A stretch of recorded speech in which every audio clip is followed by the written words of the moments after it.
Senator Sheldon Whitehouse pressed FBI Director Kash Patel on political retaliation, grand jury testimony, and claims involving FBI investigations, and the exchange got intense fast. From accusations of targeting political opponents to questions about loyalty tests inside the FBI, this hearing exposed a much bigger battle over the future of federal law enforcement in America. Let's break it all down. Boy, is my timing good. It is very good.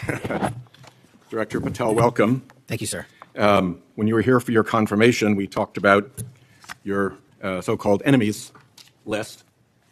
It appears to me that there have been adverse actions of various kinds taken against about 20 of the 60 people on your enemies list. You've been in office for 7 months. At that rate, you've got 14 months until you've hit all 60. Can you explain that? Again, that is an entirely inaccurate presupposition. I do not have an enemies list. You can continue to characterize it as you wish.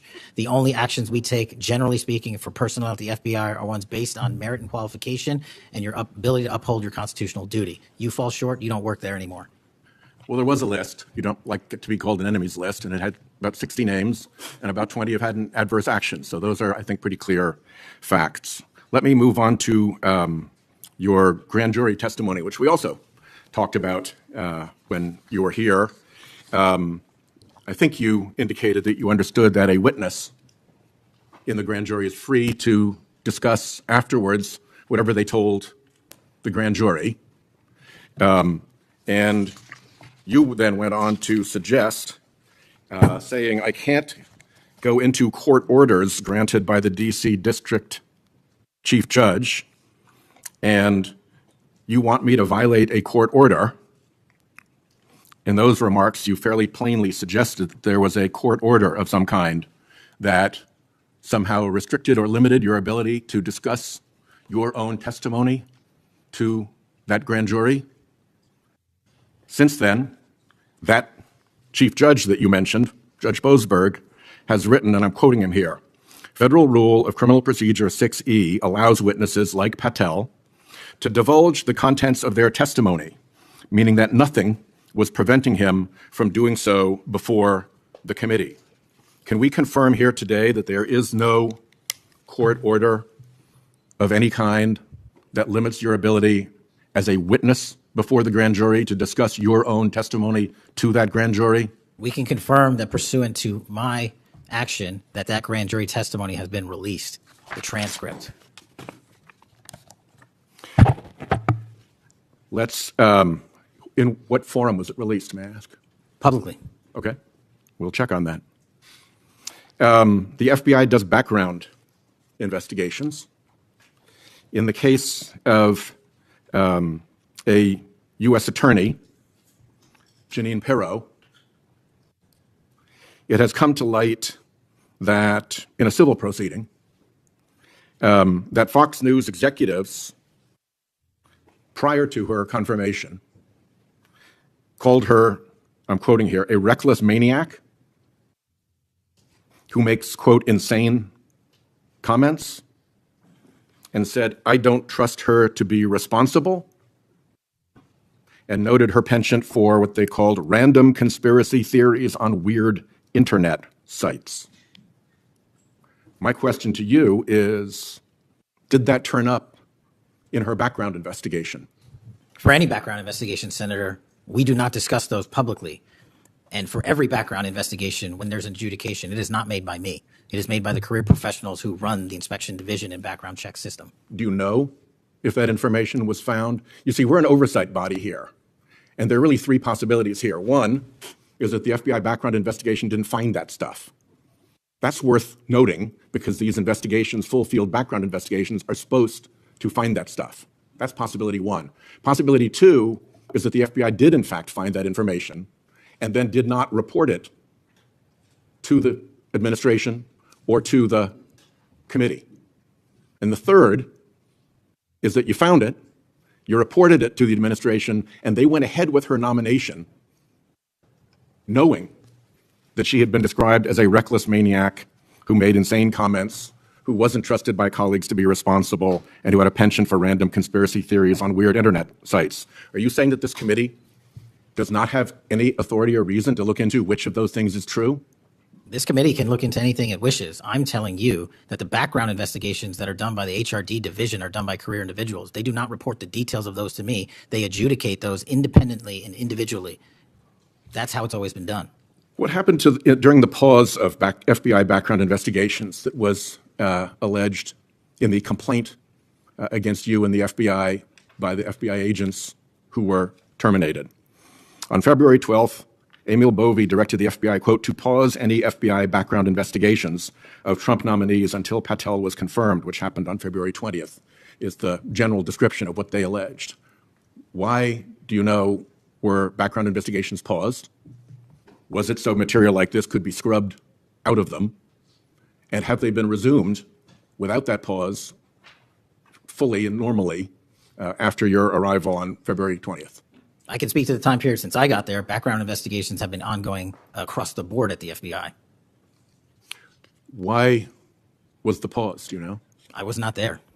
Wasn't explained to you when you got there? Oh, by the way, boss, they've had an 8-day pause on background investigations. You think that would be something that would be explained to you at some point? Again, I leave it to the men and women at HRD division to run background investigations. I do not interfere with them. I get that.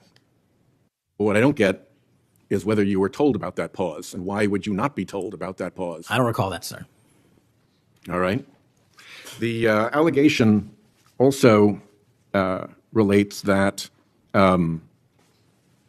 part of the employee review of senior staff was whether or not they voted for Kamala Harris in the 2024 election.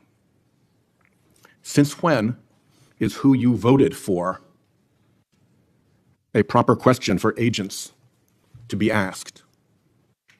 I don't know what allegation you're referring to, Senator. If it's from an ongoing matter in litigation, I can't discuss that. But what I can discuss is I can only speak to the FBI's background investigations. There are other background investigations conducted across the government. I can only speak to mine. Just to clarify, I'm not talking about the FBI full field background investigations. I'm talking about internal employee reviews for promotion, for termination, for job actions of various kinds. And my question to you is it now the policy of the FBI to ask agents who they voted for, and since when is who agents voted for a proper question for the FBI to ask? Taking those in reverse order, it's not a proper question, and it's improper to allege that I'm doing that.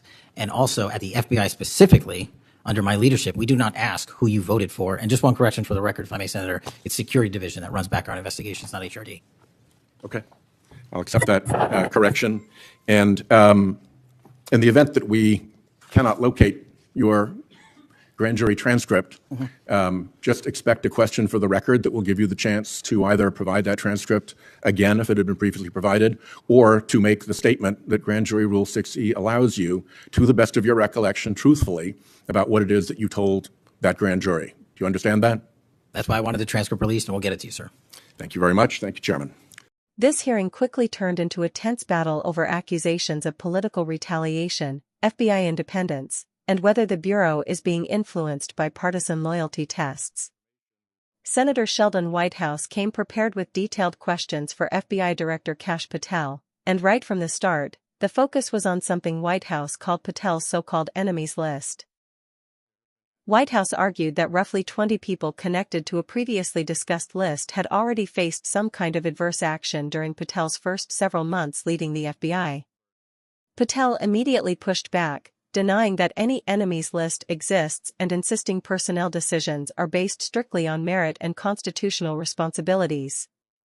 But Whitehouse clearly was not satisfied with that answer. And honestly, the broader issue here goes far beyond one phrase. The real concern being raised is whether federal law enforcement institutions are remaining politically independent or whether political loyalty is beginning to shape personnel decisions inside the FBI. That's why this exchange mattered. The hearing then shifted into questions surrounding Patel's previous grand jury testimony. Whitehouse referenced earlier comments Patel had made suggesting court orders limited what he could publicly discuss. But Whitehouse pointed to statements from Chief Judge James Boasberg indicating witnesses are generally allowed to discuss their own grand jury testimony under federal rules. Patel responded by saying the transcript had since been publicly released, though Whitehouse signaled the committee would likely continue seeking clarification and records. Then the hearing moved into another sensitive area: FBI background investigations. Whitehouse brought up reporting connected to U.S.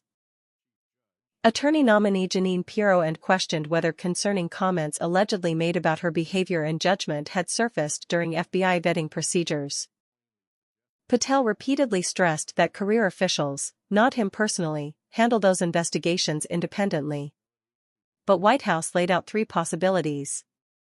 Either investigators never found the information, they found it and failed to report it, or the administration moved forward despite knowing about it.